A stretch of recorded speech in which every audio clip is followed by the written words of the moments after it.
Paul Rogers is an emeritus professor of peace studies at Bradford University, and he joins us now live from Bradford in the UK. Thank you so much, Professor, for joining us here on the program. Now, we're hearing from Ukrainian officials that they're going to create 9 more humanitarian corridors today.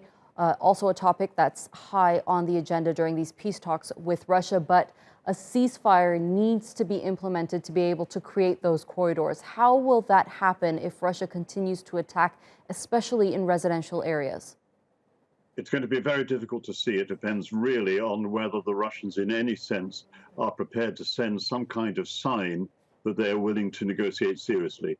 We see very little sign of that at the moment, but on the other hand, the talks are at least continuing.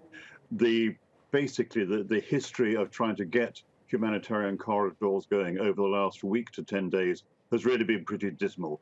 But what has tended to happen is there have been promises made and not fulfilled, and the International Committee of the Red Cross has found that this is really very difficult for them to handle. So guarded welcome that the talks are continuing, and certainly the Ukrainians are doing their very best to have as many humanitarian corridors as they can, but so far the progress has been pretty slow. Russia does seem to be intent on continuing what people are now starting to call the war of the cities, because essentially its attempt to take over Ukraine by other means has been, well, bluntly, a dismal failure so far. And they do not have the troops available to take even one of the 2 of the lesser cities, in spite of all the bombardment. And certainly it's not even clear that they have the troops available to actually even surround Kiev. So essentially they're looking for other tactics, which of course in many ways is more brutal, involves the loss of more civilian lives. But that at least is where we are at present. And I don't see an immediate change unless there are moves within Russia in particular to bring a sense of reality to the position that their forces are really in now.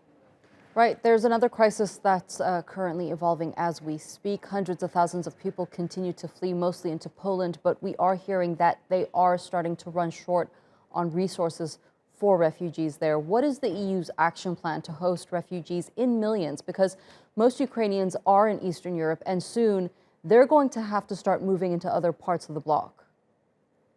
It varies very much from country to country. I have to say that my own country, Britain, has been behaving abysmally on this. And this isn't really because of ordinary people. Many people are offering homes and the rest. But the government has been very slow to act on this. In spite of what we get from the Prime Minister and others, it's been pretty disastrous. An exception to this, a notable exception, is Germany, where the welcome has been much more general. And you see that in terms of how they're handling the many people who are arriving at the main train stations in Berlin. Essentially, I think the EU has been caught by surprise at the speed and the continuation of the number of refugees coming in.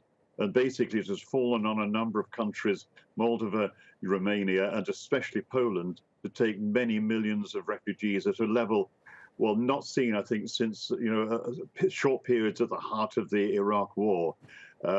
Really, I think what the EU was maybe expecting after the first few days was they might have to handle as many as 1 million, maybe even 1.5 million refugees. It now looks more like the number who will try and get across could be as many as 5 million.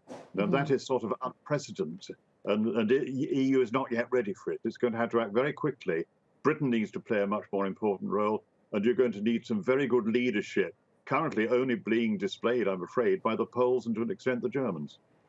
Right. Now, the Polish, Czech, and Slovenian prime ministers are traveling to Kiev to meet with Ukrainian President Vladimir Zelensky. Why do you think they're making the trip to Ukraine, which is under heavy fire at the moment, instead of continuing what they've been doing from the beginning, condemning and sanctioning?